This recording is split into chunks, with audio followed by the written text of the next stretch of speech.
So with the premiere of the new story quest, we're getting some Final Fantasy V love with the release of General Leo and Galuf's Level 70 Awakening EX debut and rework. I'm gonna be honest, coming right out the gate, this banner, just get in there. We're gonna keep it. Every time I say this, I promise. This time it's nice and simple. So for Galuf, Galuf's rework, pretty much just made him probably one of the better counter tanks in the game. He doesn't need to focus on locking his opponent, and he covers the entire party, especially after Blade Block goes plus. He has very good battery. He has very good counters. The counters actually have some good hit amounts. The only thing that holds Galuf really back is the fact that he has a little bit of a low potencies on most everything that he has. Outside of his generic buffs, he doesn't really offer anything else to the party besides the tanking capabilities. So make sure you're bringing alongside aura characters to try and beef him up and get him going.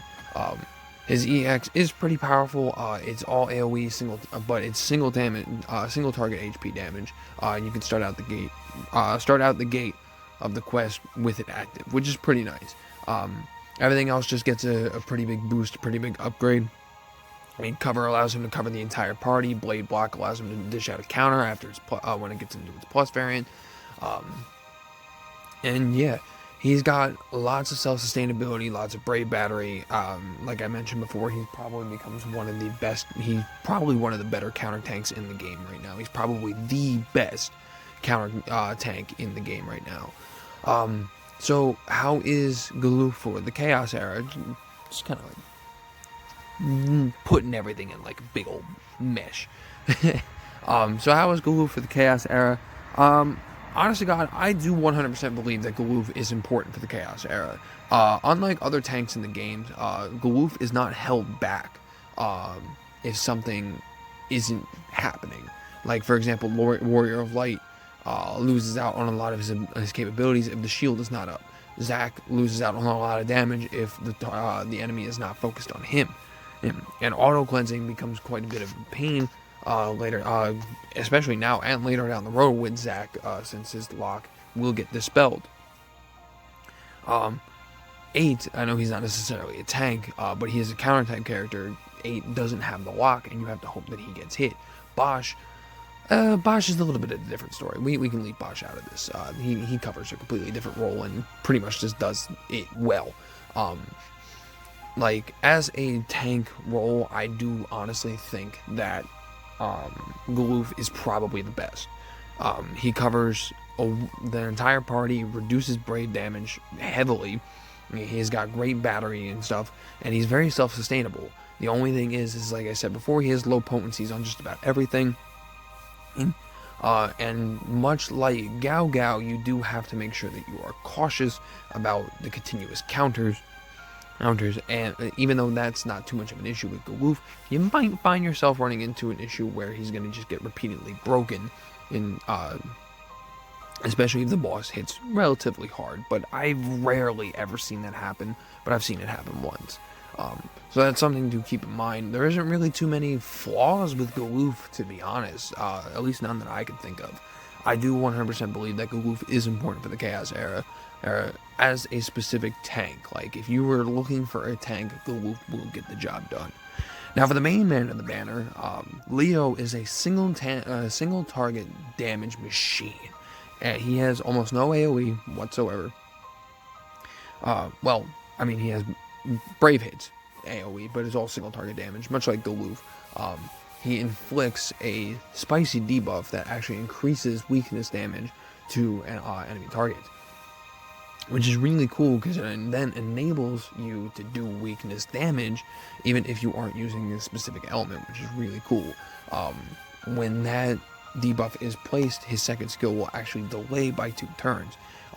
He has some auras, and they're okay. It's like attack up 30%, max brave up 30%. He does have a decent HP regen. Like, he's got some okay auras, but mainly the biggest thing about General Leo is just his unparalleled control on the field, especially since he has so many usages of both of his abilities.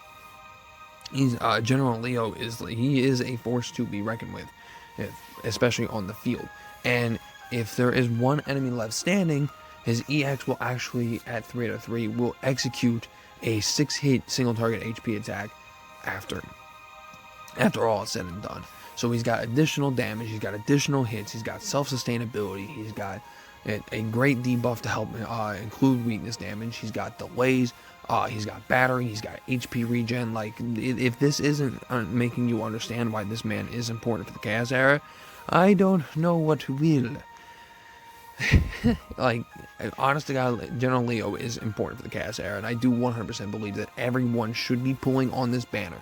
I was a little disappointed that this banner is not a free multi one like the rest have been, but I guess we're just out of that time. But anyway, General Leo is a monster of a character. He will struggle a bit with dual bosses, because most everything he does is just single target damage, and pretty much. So be cautious and be wary about that when you're bringing him against dual bosses, but that's literally his only weakness. Overall, General Leo is a phenomenal character, and I definitely do think you should just stop everything that you're doing and pull on this banner. To be quite honest, I was going in for Galuf. Me personally, I don't care all too much about General Leo. Like, I have him and I will build him once I get out of this little slump of mine. These past few days have been a little hard on me. But once I get out of this little slump of mine, I definitely do plan on building him up. But both of these characters are definitely highly, highly worth it. I would dig further for Galuf's banner, for Galuf's EX, but I am actually saving for a specific banner this month. Contrary to the general consensus, yeah, I'm pulling on a different banner this month. But anyway, guys, definitely grab these characters. Definitely 3 out of 3. Both of them, they both have a lot of pluses to them and everything like that.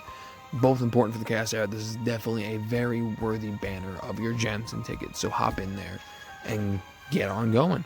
And that'll pretty much do it for this one, guys. Thank you a ton for watching, and I'll see you in the next one.